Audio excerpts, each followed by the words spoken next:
And what better way to kick off our 4 live shows at the NFL Combine in Indianapolis than the general manager of the New York Football Giants, and he's Paul Dottino, by the way. That is Dave Gettleman. Hey, Dave, how are you? I'm doing great, fellas. How you guys doing? We're doing fantastic. Let's start here because you weren't asked this during your press conference. What has it been like working with Joe Judge to build his staff and work with him on evaluating players in free agency and the draft over the last 6 weeks? I'll tell you, it's been a great experience. You know, he's had great training.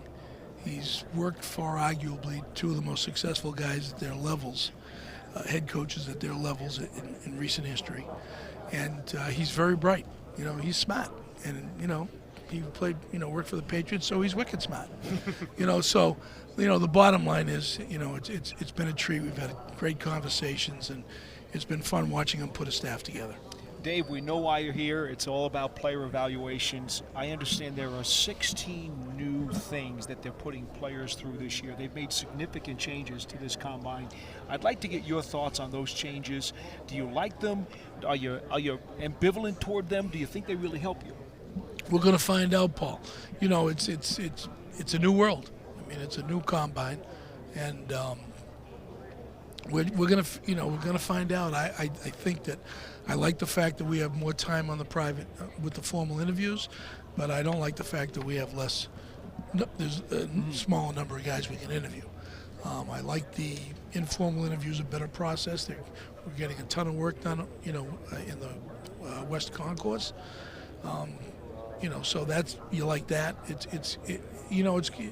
It'd be a fair question to ask me in a week. Well, let me ask you this though. For many years, the combine was basically stagnant, and they didn't really do anything to tweak it, except the technology aspect, of course. Right. But now it seems like from the outside that they've tried to add some different skills events that are more common in the regular game, so that you might get an opportunity to see more of the physical traits that would work for you. Is that an accurate statement? I think it is. They're trying to make, they're trying to adapt and really the drills to what they're doing in the game. A little bit more of that. So that's obviously that's a plus. But again, it's everything in theory works out great. Let's find out what happens on the field. You mentioned during your press conference that happened earlier today, Dave, that you were open for business and you're going to have conversations about what to do with that 4th pick. When you evaluate whether or not you might want to trade down, what are the things you look at a general manager when you make that decision? Well, I think you have to, you have to wait till that night. Of course. Whether you're going to do it or not. Whether you're finally going to pull the trigger. But first thing you got to do is you got to set your board. You got to be right. You got to set the board properly and give everybody their proper value.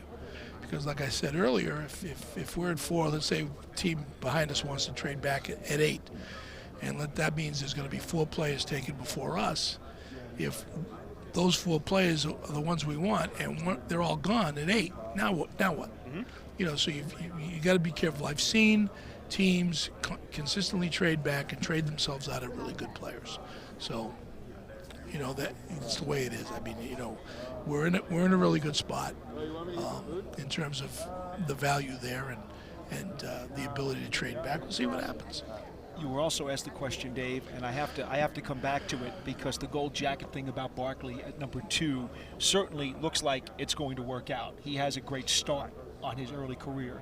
At 4, what is the litmus test for a guy at 4? I think you got to expect at 4 you're going to take a great player. You really do, Paul. This is a good draft. There's plenty of players, and we will get a really good. If we don't trade back, we will get a very good player for the New York Football Giants. And is that why you kind of said that you're inside? I don't want to use the word gun shy because you didn't use that, but you talk about the reluctance to maybe move down because when you pass on a great player, boy, you're shaking your head for years. Oh yeah, exactly. I mean, I said it publicly last year after the first night of the draft. Passing up Josh Allen was not easy for me, but I believe that strongly in Daniel. So, and at the end of the day, if you don't have a quarterback, you're not going to win. So. We're here evaluating draft prospects, obviously, but free agency is right around the corner as well, Dave. As you've seen free agency and the draft really develop and change over the last decade, are there certain positions now where it's very difficult to find them in free agency because of cost, and likewise maybe in the draft because college isn't developing them the way NFL teams are. Any positions, whether it's offensive tackle, defensive end, that it's easier to find one way or the other now based on how everything's gone in free agency in the draft the last decade? Don, I don't think so. I think it's just who's available. You know who's going to be available in unrestricted free agency, so you evaluate those guys, and you put them in your, you set up a draft board. It's no different. It's a different kind of draft, but you set up a draft board, and you just figure it out. I mean, the big piece is the money. Every time you think you've got a handle on what guys are going to cost, it jumps. I think that, I really believe this year that, right now the only $20 million players, besides the quarterbacks, of course, the only $20 million players you're seeing are the pass rushers. I think it's going to change. I think this year could see it, where you're going to have other positions, guys jumping up into the low 20s, and the pass rushers are going to jump to 22, 23, 24. And it's every position's going to jump. And the toughest thing is to gauge, because you're trying to budget. Just think about it this way. It'd be like you taking you're trying to budget your money for your household. And, oh, by the way, after you've done everything, your electric bill is jumping 25%. It's like, whoa, I didn't see that coming. Well, you know what? So it's kind of that way. Yeah, concept we talk about on the show a lot is production per dollar, where it's not just getting the best player, it's getting the best player at the right price. Right. Because they have to take up a certain amount of your resources for him to be worth the amount of money you give him. Exactly. So, you go back, you guys signed Kareem McKenzie to a 5-year deal. He finished that contract. You got value out of that whole contract. So how do you go about going into free agency, figuring out where that value is going to meet talent with the right amount of dollars? How tough of a formula is that? Well, it is. And part of it, too, is, it's not just the talent level.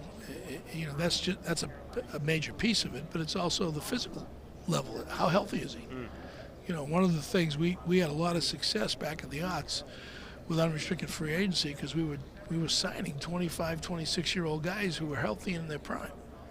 You know what I'm saying? So that's part of it too. You sign a broken down guy. Hurt guys get hurt. That's a phrase we have in scouting, and it's just the truth. It's very difficult for hurt guys to last. They just manage to get hurt. So that's part of it too. Dave, decisions are never made in a bubble, and a lot of people like to think that, but they're not. You often tell us about how you have to think short-term and long-term at the same time.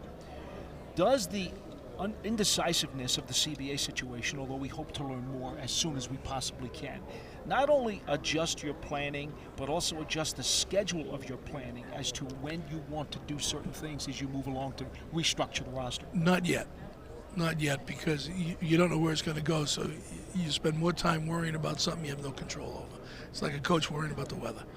You can't. You don't know, so we're just going to move forward, evaluate the players, plan how we want to attack it, and then we'll adjust, adapt to the rules. You have also told us over the last year or so that you have done some overhauling behind the scenes. Yes. In terms of how you're going to do this process. How has that worked? Has it been as smooth as you wanted it to be? And has that altered your scheduling in terms of where you are at certain litmus tests along the draft process? No, the one thing we've been able to stay pretty much on schedule, Paul, with all the changes.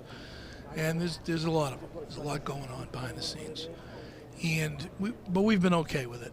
And it's the biggest effect it's had is on my ability to watch film. But we've cleared the decks now, and I'll be able to do more of that.